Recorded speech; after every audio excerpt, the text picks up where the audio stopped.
Selamat pagi Bapak Ibu dan Saudara yang kasih Tuhan. Bagaimana kabar Anda pagi hari ini? Kiranya doa kami selalu menyertai agar Bapak Ibu dan Saudara sekalian dalam kondisi sehat, bersemangat dan terus menjaga kebersihan sehingga kita senantiasa dilindungi oleh Tuhan. Pagi ini kita bertemu kembali dalam Salam Pagi. Bapak Ibu dan Saudara yang dikasih Tuhan, siapakah di antara kita yang senang hidup dalam konflik? Umumnya kita sebagai manusia senang jika hidup damai dengan sesama, yaitu tidak berkonflik. Ya, meskipun ada orang-orang yang punya sifat untuk mencari celah, memunculkan konflik demi kepentingan-kepentingan tertentu, tetapi saya yakin sebagai umat Tuhan, kita senantiasa ingin hidup dalam damai bersama dengan sesama. Oleh karena itu, respon seseorang ketika menghadapi konflik dengan sesamanya, paling tidak ada dua hal yang biasanya dikerjakan. Yang pertama adalah diam. Sikap ini bisa berarti pura-pura tidak tahu kalau sedang terjadi konflik, atau dengan sengaja mendiamkan sesamanya dengan anggapan bahwa konflik ini pada suatu saat akan berlalu, sehingga relasi yang tadinya rusak akan kembali baik seperti sedia kala. Namun demikian juga ada sikap yang kedua, yaitu berusaha untuk menyelesaikan konflik. Ada yang melakukan dengan cara berbicara secara kekeluargaan, atau bahkan sampai diselesaikan dengan menggunakan ranah hukum, karena memang konflik yang terjadi sudah sampai pada pelanggaran hukum. Nah, Bapak Ibu dan Saudara yang kasih Tuhan, terlepas dari itu, Roma 12 ayat 18 berkata, "Sedapat-dapatnya, kalau hal itu bergantung padamu, hiduplah dalam perdamaian dengan semua orang." Ada dua hal yang bisa kita pelajari dari ayat ini. Yang pertama adalah Tuhan menghendaki kita semua hidup dalam perdamaian dengan semua orang.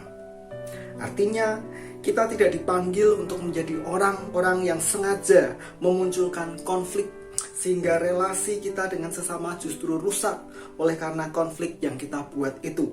Bukan berarti konflik selalu memiliki makna yang buruk, tetapi yang dapat kita maknai adalah jangan sampai kita ini justru menjadi pribadi yang dengan kesengajaan membuat persoalan yang menjadikan konflik terhadap sesama. Contoh sederhana di masa-masa seperti ini, terbiasa kita menyampaikan kritik atau mengkritisi segala sesuatu, atau bahkan meneruskan berita-berita yang dapat kita akses secara online.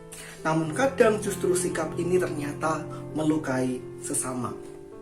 Mengkritik tidak selalu buruk, tetapi cara menyampaikannya, situasinya, perkataan yang digunakan harus berdasarkan hikmat yang diberikan oleh Tuhan. Oleh karena itu, mari kita selalu mawas diri dan berdoa untuk segala sesuatu yang akan kita katakan atau akan kita kerjakan, sehingga bukan justru melukai dan menimbulkan konflik, sehingga perdamaian di antara sesama tidak menjadi rusak. Lalu yang kedua, kita belajar jika kita memang sedang menghadapi konflik sehingga situasi yang terjadi adalah tidak damai, dan kita sadar bahwa hanya bergantung oleh kitalah, maka konflik itu akan berakhir serta kembali dalam relasi yang damai. Mari kita belajar untuk memulai terlebih dahulu, memulai untuk rekonsiliasi atau memperbaiki hubungan dengan sesama. Prinsipnya adalah jika dengan saya memulai lebih dulu, maka perdamaian bisa terjadi. Kerjakanlah. Tentu tidak mudah untuk melakukan hal ini, apalagi jika kita memposisikan diri sebagai orang yang dirugikan. Ada gengsi, ada luka, ada alasan-alasan lain yang bisa kita sampaikan.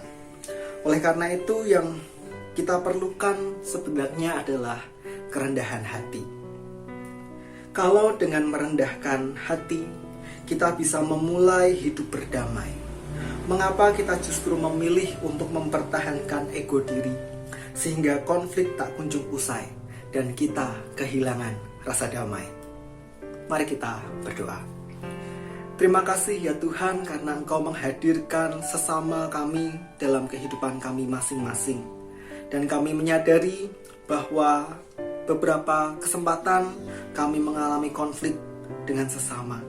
Namun demikian ya Tuhan, firman-Mu pada pagi hari ini mengingatkan kami agar kami senantiasa menjadi orang-orang yang mengupayakan perdamaian, berani memulai terlebih dahulu, sehingga konflik di antara sesama kami boleh segera usai dan kami semua hidup dalam perdamaian.